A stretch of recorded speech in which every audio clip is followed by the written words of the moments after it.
प्यारे बच्चों नमस्कार।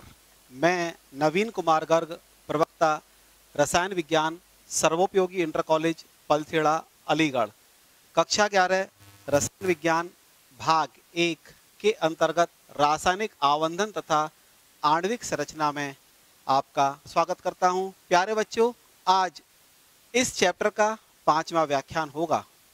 इससे पूर्व पिछले व्याख्यान में हमने जिन बिंदुओं की चर्चा की वे थे संयोजकता कोश, इलेक्ट्रॉन युग्म प्रतिकर्षण सिद्धांत, जिसके अनुसार हमने दो प्रकार की ज्यामितियों का अध्ययन किया।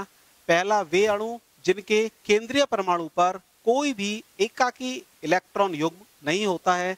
दूसरे, वे अणु जिनके केंद्रीय परमाणु पर कम से कम एक अथवा अधिक लोन पेयर ऑफ इलेक्ट्रॉन्स यानी एकाकी इलेक्ट्रॉन युग्म उपस्थित होते हैं। इलेक्ट्रॉन युग्मों के बीच प्रतिकर्षण निम्न क्रम में घटता है। सबसे अधिक प्रतिकर्षण होता है लोन पेयर के मध्य, उससे कम प्रतिकर्षण होता है लोन पेयर बॉन्ड पेयर के मध्य, और सबसे कम प्रतिकर्षण होता है बॉन्ड पेयर के मध्य। प्यारे बच्चों, आज के इस व्याख्यान में हम संयोजकता आवर्ध सिद्धांत के बारे में विस्तृत चर्चा करेंगे। संयोजकता आवर्ध सिद्धांत हाइटलर तथा लंदन के अनुसार जब दो परमाणु एक दूसरे से अत्यधिक दूरी पर होते हैं तब उनके बीच कोई भी म्यूचुअल इंटरेक्शन अन्योन क्रिया नहीं होती।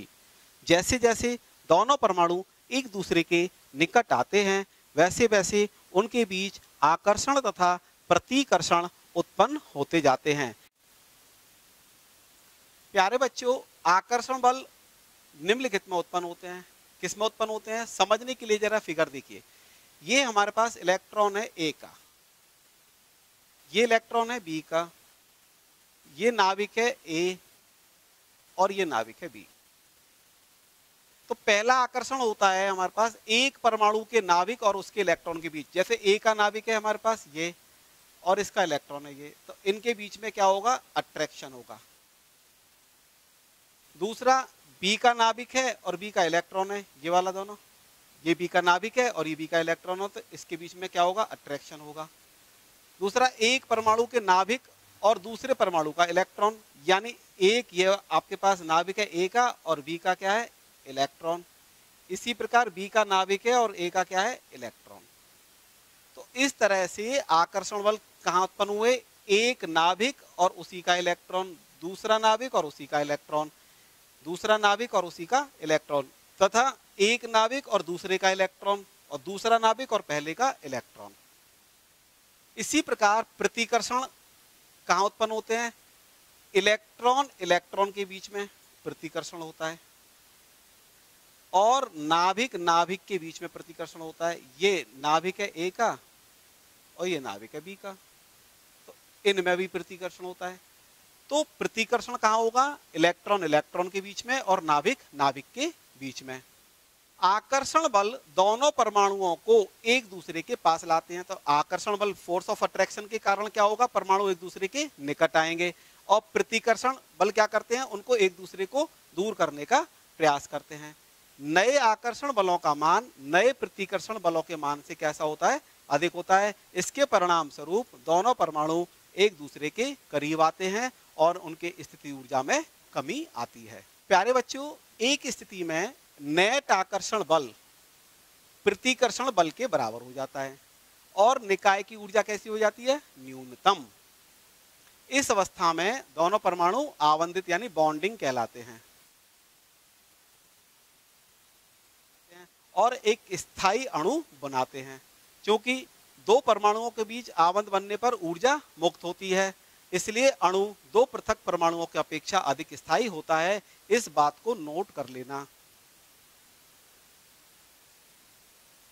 क्योंकि दो परमाणुओं के बीच आवंध बनने पर ऊर्जा मुक्त होती है, यही कारण है कि अणु परमाणुओं की अपेक्षा कैसा होता है, अधिक स्थायी होता है। और इस प्रकार मुक्त ऊर्जा को क्या कहते हैं, आवंध एंथैल्पी या बॉन्ड एंथैल्पी कहा जाता है। जैसे हाइड्रोजन के एक मोल अणुओं के वियोजन के लिए 435.8 किलो जूल ऊर्जा की आवश्यकता होती है। हाइड्रोजन है, हाइड्रोजन अणु की फॉर्म है, तो हाइड्रोजन अणु की फॉर्म का मतलब है हाइड्रोजन के बीच में एक बॉन्ड पेयर है, या हम कह सकते हैं कि एक सिंगल बॉन्ड बना हुआ है। अब क्या हो कि ये इलेक्ट्रॉन हाइड्रोजन अपना ले ले और ये इलेक्ट्रॉन हाइड्रोजन अपना ले ले गैसियस स्टेट में, तो ये बॉन्ड डिसोसिएट होगा तो हाइड्रोजन परमाणु अलग अलग हो जाएंगे। तो इस प्रकार इसके डिसोसिएशन से जो ऊर्जा मुक्त होगी वो कितनी है, 435.8 किलो जूल प्रति मोल। हाइड्रोजन अणु के फॉर्मेशन के लिए हाइड्रोजन परमाणुओं के बीच अंतरनाविक दूरी के सापेक्ष स्थितिज ऊर्जा का आरेख दिखाया गया है। इसमें ये दिखाया गया है कि जैसे जैसे ये जो डिस्टेंस है कम हो रही है, तो यहाँ पर एक न्यूनतम डिस्टेंस पर अणु है हाइड्रोजन वो सबसे स्थायी स्थिति में है। यानी जो H2 की स्थिति दिखाई गई है, ये H2 की विभिन्न स्थितियां दिखाई गई।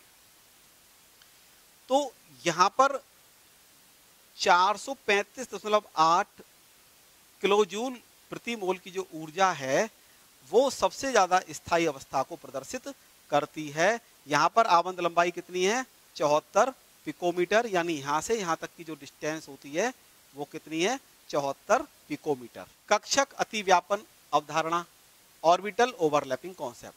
एक परमाणु ऑर्बिटल में विपरीत स्पिन वाले 2 इलेक्ट्रॉन रह सकते हैं जिसे पूर्ण भरित यानी फुल फिल्ड परमाणु ऑर्बिटल यानी एटॉमिक ऑर्बिटल कहते हैं। जब परमाणु ऑर्बिटल में केवल एक इलेक्ट्रॉन होता है तो इसे हाफ फिल्ड परमाणु ऑर्बिटल कहते हैं। जब परमाणु ऑर्बिटल में कोई भी इलेक्ट्रॉन नहीं होता तो इसको एम्प्टी यानी रिक्त परमाणु ऑर्बिटल कहते हैं।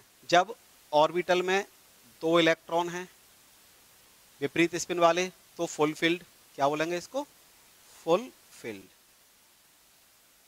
और जब इसमें एक इलेक्ट्रॉन है तो इसको बोलेंगे हाफ फिल्ड। और जब इसमें कोई इलेक्ट्रॉन नहीं है तो इसको क्या बोलेंगे, एम्प्टी।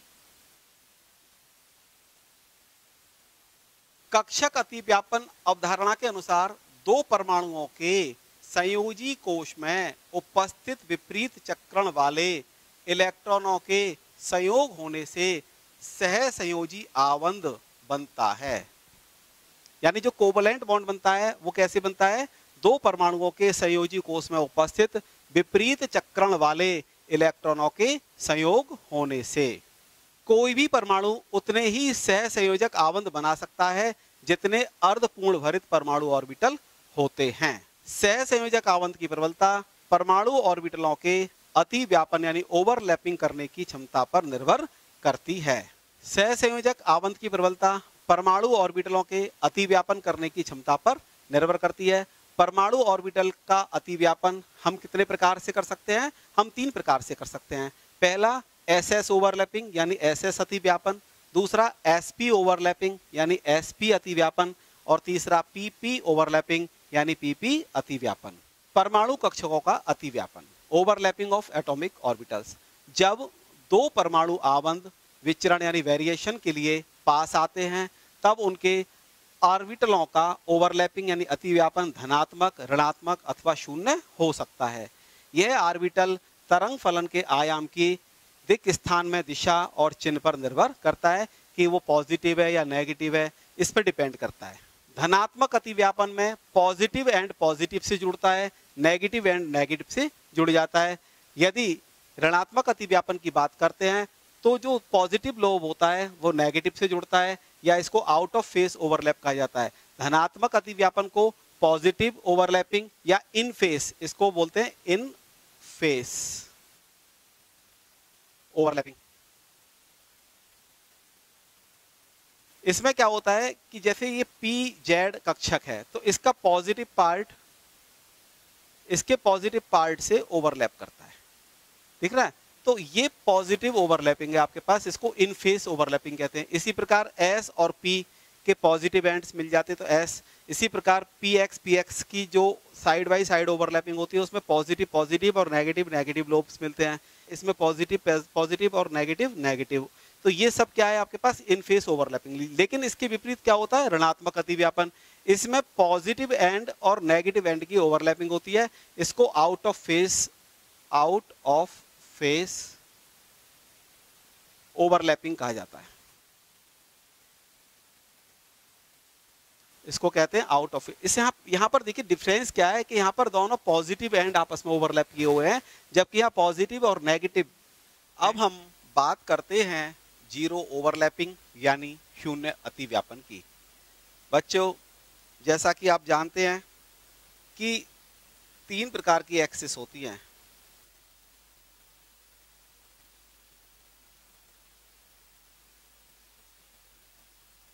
ये हमारे पास है जेड एक्सिस, ये वाई एक्सिस है और ये एक्स एक्सिस। आपको बताया था कि ओवरलैपिंग जो होती है एक ही अंतर्नाभिकीय अक्ष पर होती है। यहां पर जो ऑर्बिटल्स ओवरलैप करने वाले होते हैं वो अलग अलग एक्सिस पर होते हैं। जैसे कि एक हमारे पास पी वाई ऑर्बिटल है, तो पी वाई ऑर्बिटल इस वाली एक्सिस पर है और P x orbital x axis पर है। और इनकी ओवरलैपिंग हमें किस एक्सिस पर दिखाई है? जेड एक्सिस पर। तो ऐसी कोई भी ओवरलैपिंग पॉसिबल नहीं है, अर्थात यहां पर कोई भी ओवरलैपिंग नहीं होगी। इस प्रकार की ओवरलैपिंग को जीरो ओवरलैपिंग या शून्य अतिव्यापन कहते हैं। इसी प्रकार यहां देखिए, यहां पर जो p ऑर्बिटल है वो x एक्सिस पर है और जो s ऑर्बिटल है वो z एक्सिस पर है। ये दोनों एक्सिस एक दूसरे के परपेंडिकुलर हैं, तो इस वाली स्थिति में भी कोई भी ओवरलैपिंग नहीं होगी, अर्थात यह भी क्या होगा? शून्य अतिव्यापन के प्रकार और सहसंयोजी आवंत की प्रकृति। Types of overlapping and nature of covalent bond. Sigma आवंत यानी सिग्मा बॉन्ड की बात करते हैं। एक ही अंतर्नाभिकीय अक्ष पर परमाणु ऑर्बिटलों के सिरों द्वारा यानी हेड टू हेड ओवरलैपिंग से और एंड टू एंड ओवरलैपिंग से बना हुआ बॉन्ड सिग्मा बॉन्ड कहलाता है।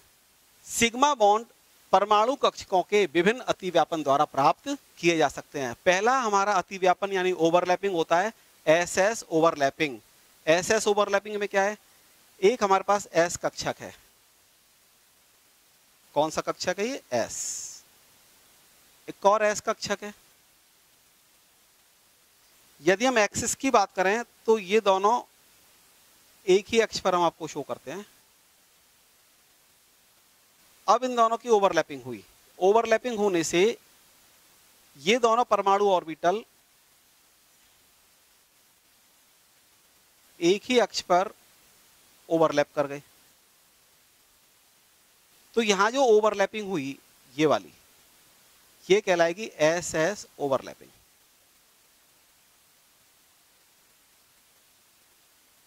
और इस प्रकार प्राप्त कक्षक को कहते हैं एस एस कक्षक, और ये जो बॉन्ड होता है इसको कहते हैं सिग्मा बॉन्ड। एस कक्षक का एस कक्षक के साथ ओवरलैपिंग से कौन सा बॉन्ड प्राप्त होता है? Sigma bond. अब बात करते हैं एसपी ओवरलैपिंग की। इसको समझने के लिए एक्स अक्ष और वाई अक्ष की बात करते हैं। दो ऑर्बिटल थे हमारे पास, एक्स और वाई अक्ष की बात करते हैं। ये एस कक्षक है और ये पी एक्स कक्षक है, और इन्होंने ओवरलैपिंग की। और ओवरलैपिंग करने के बाद एक ही अक्ष पर किस प्रकार से ओवरलैपिंग हो रही है? ये एस कक्षक और ये पी कक्षक।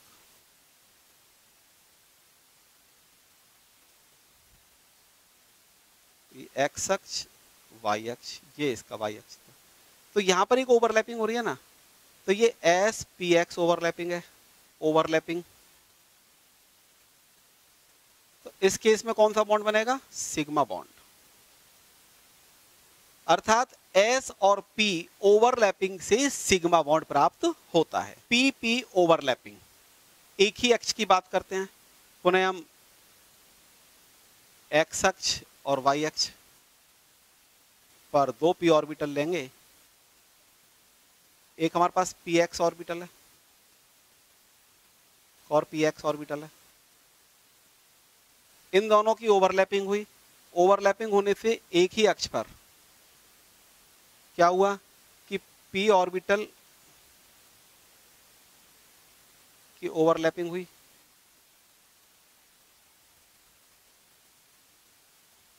ये वाई अक्ष अपनी जगह रही, तो ये एक्स एक्सिस आ गई। तो यहां जो ओवरलैपिंग हो रही है ना, ये है पी एक्स ओवरलैपिंग। तो यहां कौन सा बॉन्ड बनेगा? Sigma bond. इस प्रकार पी एक्स ओवरलैपिंग करने से भी कौन सा बॉन्ड प्राप्त होता है? सिग्मा बॉन्ड प्राप्त। पाई बॉन्ड, एक दूसरे के समानांतर तथा अंतरनाभिकीय अक्ष के लंबवत अक्ष पर परमाणु ऑर्बिटलों के पार्श्वदान में साइड बाई साइड और लेटरल ओवरलैपिंग से बना हुआ बॉन्ड पाई बॉन्ड कहलाता है। जैसे एग्जांपल देखिए, हमारे पास दो पी ऑर्बिटल्स हैं, एक्स अक्ष और वाई अक्ष की बात करते हैं, एक्स अक्ष और वाई अक्ष। इस पर दो परमाणु ऑर्बिटल हैं हमारे पास, ये पी वाई है और ये भी पी वाई है। इन दोनों ने मिलाकर साइड बाई साइड ओवरलैपिंग की। ये पी वाई ऑर्बिटल है, ये भी पी वाई ऑर्बिटल है, ये एक्स एक्सिस है, ये वाई एक्सिस है। तो यहां पर क्या हुआ, ये ओवरलैपिंग हो रही है आपके पास और ये ओवरलैपिंग हो रही है। तो यहां पर क्या हो रहा है, P Y side by side overlapping, और यहां कौन सा बॉन्ड बनेगा, यहां बनेगा पाई बॉन्ड। इसी प्रकार पीजेड में भी पाई बॉन्ड बनता है। सिग्मा और पाई बंधों की प्रबलता, strength of sigma and pi bonds. प्यारे बच्चों, सिग्मा बंध पाई बंध की तुलना में अधिक प्रबल होता है। दो परमाणुओं के बीच पाई बंध कभी अकेला नहीं पाया जाता, यह सदैव सिग्मा बंध के साथ उपस्थित होता है। इस बात को नोट कर लेना, पाई बंध कभी भी अकेला नहीं होता, यह सदैव सिग्मा बंध के साथ उपस्थित होता है। पाई बंध सदैव उन अणुओं में पाया जाता है जिनमें बहुआवंध यानी या तो द्विबंध होते हैं या उनमें त्रिबंध यानी त्रिआवंध उपस्थित होते हैं। प्यारे बच्चों, अब हम बात करते हैं सिग्मा और पाई बंध में अंतर की, the difference between the sigma and pi bond. जैसा आप जानते हैं, सिग्मा आबंध दो परमाणु ऑर्बिटलों के सिरों के द्वारा अतिव्यापन यानी हेड टू हेड ओवरलैपिंग या एंड टू एंड ओवरलैपिंग से बनता है, जबकि पाई बंध दो परमाणु ऑर्बिटलों के एक ही अक्ष पर पार्श्वीय अतिव्यापन साइड बाई साइड ओवरलैपिंग या लेटरल ओवरलैपिंग इसको कह सकते हैं के द्वारा बनता है। सिग्मा बंध अधिक शक्तिशाली होता है as compare to pi bond, यानी पाई आबंध कैसा होता है, दुर्बल, और सिग्मा आबंध कैसा होता है, प्रबल होता है। सिग्मा आबंध की क्रियाशीलता कम होती है और पाई आबंध अधिक क्रियाशील होते हैं, अर्थात जिस यौगिक में जितने अधिक पाई बंध उपस्थित होते हैं उसकी क्रियाशीलता उतनी ही अधिक होती है। यही कारण है कि त्रिबंध द्विबंध से ज्यादा क्रियाशील है, यही कारण है द्विबंध एकल बंध से ज्यादा क्रियाशील होता है।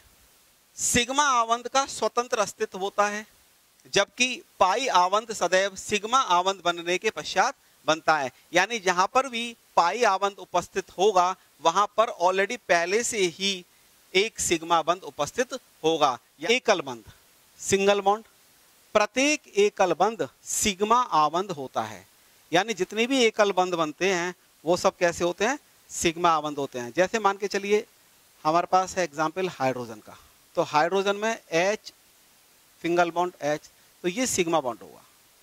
बात करते हैं CH4 के केस की, इसमें एक कार्बन है और इससे 4 हाइड्रोजन लगे हुए हैं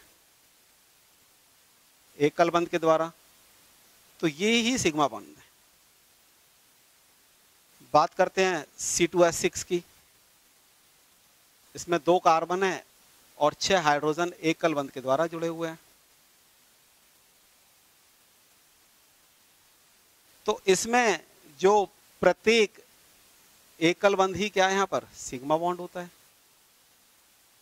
तो इस प्रकार यहां पर कुल मिलाकर 7 सिग्मा बॉन्ड है, यहां पर देखा जाए तो 4 सिग्मा बॉन्ड है, यहां पर देखा जाए तो सिंगल यानी 1 सिग्मा बॉन्ड है। तो इस प्रकार प्रत्येक एकल बंध सिग्मा बंध होता है। द्विआबंध डबल बॉन्ड, एक सिग्मा और एक पाई आबंध मिलकर एक द्विबंध का निर्माण करते हैं। जैसे एग्जाम्पल देखिए, oxygen O double bond O, तो जब यहां डबल बॉन्ड की बात करेंगे तो इसमें एक सिग्मा बंध होगा और दूसरा क्या होगा, पाई होगा। दूसरा एग्जाम्पल C2H4 की बात करते हैं, 2 कार्बन है और 4 हाइड्रोजन एकल बंध से लगे हुए हैं, और कार्बन कार्बन के बीच में क्या है, द्विबंध। तो इस केस में क्या होगा, ये सिग्मा बंध है, ये भी सिग्मा है, ये सिग्मा है और ये भी सिग्मा, लेकिन यहाँ पर द्विबंध है तो इसमें एक सिग्मा होगा और दूसरा क्या होगा, पाई होगा। इस प्रकार यहाँ पर देखा जाए तो 1 2 3 4 5, यहाँ पर 5 सिग्मा बंध है और यहाँ पर एक पाई बंध है। यहाँ पर देखा जाए तो यहाँ पर एक सिग्मा बंध है और एक यहाँ पर पाई बंध है। और एग्जाम्पल देखते हैं, जैसे बेंजीन है हमारे पास, सी सी सी एक चक्रीय संरचना की फॉर्म है। इसके प्रत्येक कार्बन से एक हाइड्रोजन लगा हुआ है और ऑल्टरनेट स्थिति में डबल बॉन्ड है। तो ऐसे केस में यहां पर देखा जाए तो ये सिग्मा बंध है, ये भी सिग्मा बंध है, प्रत्येक हाइड्रोजन सिग्मा बंध से लिंक है। कार्बन कार्बन के बीच में यहां सिग्मा बंध है। अब बात करते हैं कि इनमें क्या है, तो यहां डबल बॉन्ड है तो इसमें एक सिग्मा होता है, एक पाई होता है। इसी प्रकार यहां पर एक सिग्मा है, एक पाई बंध है, यहां पर एक सिग्मा है, एक पाई बंध है। तो कुल मिलाकर इस पर 3 तो पाई बंध हो गए, 12 क्या हो गए इस पर सिग्मा और 3 क्या हो गए इस पर पाई। काउंट कर लीजिए, 1 2 3 4 5 6 7 8 9 10 11 12, 12 सिग्मा और 3 पाई बंध इस पे उपस्थित हो गए। ये किसका एग्जाम्पल है, ये एग्जाम्पल है बेंजीन का। त्रिआबंध ट्रिपल बॉन्ड, एक सिग्मा बंध और 2 पाई बंध मिलकर एक त्रिआबंध का निर्माण करते हैं। जैसे एग्जाम्पल देखते हैं नाइट्रोजन का, N ट्रिपल बॉन्ड N। तो इसमें क्या होगा, एक तो सिग्मा बंध है इसमें और 2 पाई बंध है। तो क्या लिखेंगे, एक सिग्मा बंध है इस पर और 2 पाई बॉन्ड है। C2H2 का एग्जाम्पल देखते हैं, 2 कार्बन है, इनके बीच में एक त्रिआबंध है और एक हाइड्रोजन से दोनों तरफ कार्बन जुड़े हुए हैं हाइड्रोजन से। तो ये सिग्मा बंध, ये भी सिग्मा बंध, यहाँ पर एक सिग्मा है और 2 पाई बंध हैं।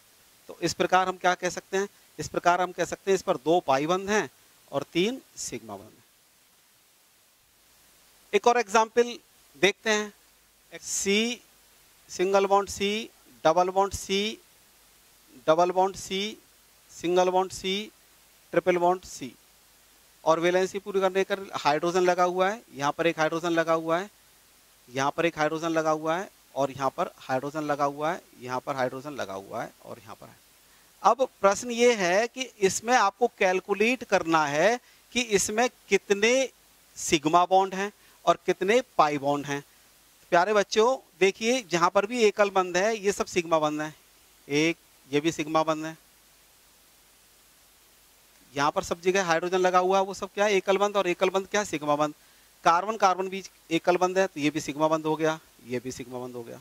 अब मल्टीपल्स बॉन्ड की बात करते हैं, तो जहां मल्टीपल्स बॉन्ड लगे हुए हैं वहां पर क्या है कि देखिए, जहां डबल बॉन्ड है वहां पर एक सिग्मा है और एक पाई बॉन्ड है, यहां पर भी एक सिग्मा है और एक पाई बॉन्ड है, यहां पर एक सिग्मा है और 2 पाई बॉन्ड है।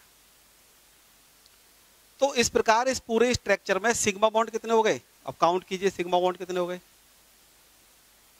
सिग्मा बॉन्ड हो गए देखिए 1 2 3 4 5 6 7 8 9 10 11। अब पाई बॉन्ड कितने हो गए इसमें, पाई बॉन्ड काउंट कीजिए 1 2 3 4। तो इस प्रकार किसी भी स्ट्रक्चर में हम सिग्मा और पाई बॉन्ड की संख्या को भी कैलकुलेट कर सकते हैं। एकल आवंत की लंबाई सबसे अधिक होती है तथा त्रिआवंत की लंबाई सबसे कम होती है। एकल आवंत सबसे बड़ा होता है, उससे छोटा द्विआवंत होता है। जैसे सी सिंगल बॉन्ड सी, ये बड़ा होगा सी डबल बॉन्ड सी, और ये बड़ा होगा सी ट्रिपल बॉन्ड सी। तो सबसे छोटा कौन सा हो गया, ट्रिपल बॉन्ड, और सबसे बड़ा कौन सा हो गया, सिंगल बॉन्ड।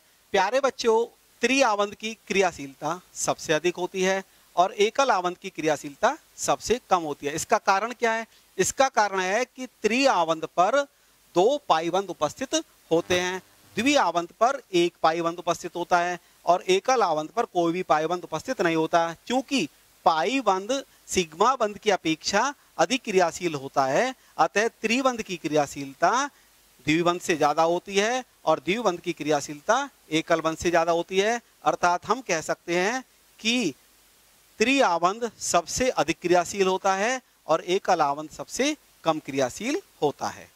प्यारे बच्चों, जिस आवंत को तोड़ने के लिए जितनी अधिक ऊर्जा की आवश्यकता होती है वह आवंत उतना ही अधिक प्रबल होता है। त्रिआवंत यानी ट्रिपल बॉन्ड की सामर्थ्य सबसे अधिक होती है और एकल बंध की सामर्थ्य सबसे कम होती है। इसका कारण क्या है कि त्रिबंध को तोड़ने के लिए सबसे अधिक ऊर्जा की आवश्यकता होती है। आवंधों की सामर्थ्य का बढ़ता हुआ क्रम निम्न प्रकार होता है। सबसे अधिक प्रबल होता है त्रिआवंत, उससे कम प्रबल होता है द्विआवंत और उससे भी कम प्रबल होता है एकलावंत। अर्थात हम कह सकते हैं कि त्रिआवंत की सामर्थ्य सबसे अधिक होती है। Crash revision. प्यारे बच्चों, आज के व्याख्यान में हमने जिन बिंदुओं की चर्चा की वे थे संयोजकता आवंत सिद्धांत, जिसके अंतर्गत कक्षीय अतिव्यापन अवधारणा, कक्षक अतिव्यापन अवधारणा, परमाणु कक्षकों का अतिव्यापन, जिसके अंतर्गत हमने आपको एसएस अतिव्यापन, एसपी अतिव्यापन और पीपी अतिव्यापन के बारे में बताया। इसके अतिरिक्त धनात्मक और ऋणात्मक अतिव्यापन और शून्य अतिव्यापन के बारे में भी बताया। इनके द्वारा आपको सिग्मा और पाई बंध का बनना भी आपको बताया। अतिव्यापन के प्रकार और सहसंयोजी आवंत की प्रकृति, सिग्मा और पाई आवंतों की प्रबलता के बारे में आपने जाना। इसके अतिरिक्त एकल आवंत, द्विआवंत और त्रिआवंत के बारे में हमने विस्तार पूर्वक आपको आज के व्याख्यान में चर्चा की। गृह कार्य। प्यारे बच्चों, इस व्याख्यान से संबंधित दो प्रश्न आपको गृह कार्य के रूप में दिए जा रहे हैं। पहला प्रश्न है, निम्नलिखित अणुओं में सिग्मा एवं पाई आवंधों की कुल संख्या कितनी है। प्यारे बच्चों, जैसा कि आपको बताया था कि जो C2H2 होती है इसमें कार्बन कार्बन के बीच में त्रिबंध होता है और जो हाइड्रोजन होते हैं वो कार्बन से सिंगल बॉन्ड के द्वारा जुड़ा होता है। H C triple bond, C single bond H। तो आपको इसमें काउंट करना है कि कितने सिग्मा कितने पाई हैं। देखिए यहाँ पर सिग्मा होगा, यहाँ सिग्मा होगा, यहाँ एक सिग्मा और दो पाई होंगे। इस प्रकार कितने होंगे, इसमें होंगे 2 पाई और 3 सिग्मा। तो इस तरह से आपको यहाँ बताना है। इसी प्रकार दूसरा एग्जाम्पल C2H4 का आपको बताया। C2H4 में कार्बन कार्बन के बीच में डबल बॉन्ड होता है और दोनों कार्बनों से हाइड्रोजन एकल बंध के द्वारा लगे होते हैं। इस प्रकार आपको इस वाले स्ट्रक्चर में 1 2 3 4 5 यानी 5 सिग्मा और 1 पाई बंध यहाँ पर प्रकट करना है। दूसरा प्रश्न है NCERT का 4.29। प्यारे बच्चों, प्रश्न यह है कि एक्स अक्ष को अंतरनाभिकीय अक्ष मानते हुए यह बताइए कि निम्नलिखित में से कौन से कक्षक सिग्मा आवंत नहीं बनाएंगे। प्यारे बच्चों, जब प्रश्न में कभी इस तरह की चीजें पूछी जाएं कि नहीं बनाएंगे तो आपको वहां पर अंडरलाइन कर लेना चाहिए कि ये बात को विशेष है, नहीं बनाने वाले। मीन्स क्या है कि एक्स अक्ष को अंतरनाभिकीय अक्ष मानते हुए हम यहाँ देखेंगे कि कौन कौन से पॉसिबल नहीं है। तो 4 हमें यहाँ दे रखे हैं, 1s 1s 1s 2px 2py और 2py 1s और 2s। तो आपको यहाँ पर यह बताना है कि इनमें से कौन से कक्षक सिग्मा आवंत नहीं बनाएंगे और इसका कारण भी आपको लिखना है। अगले व्याख्यान में हम संकरण के बारे में आपसे चर्चा करेंगे। इस व्याख्यान में इतना ही। धन्यवाद।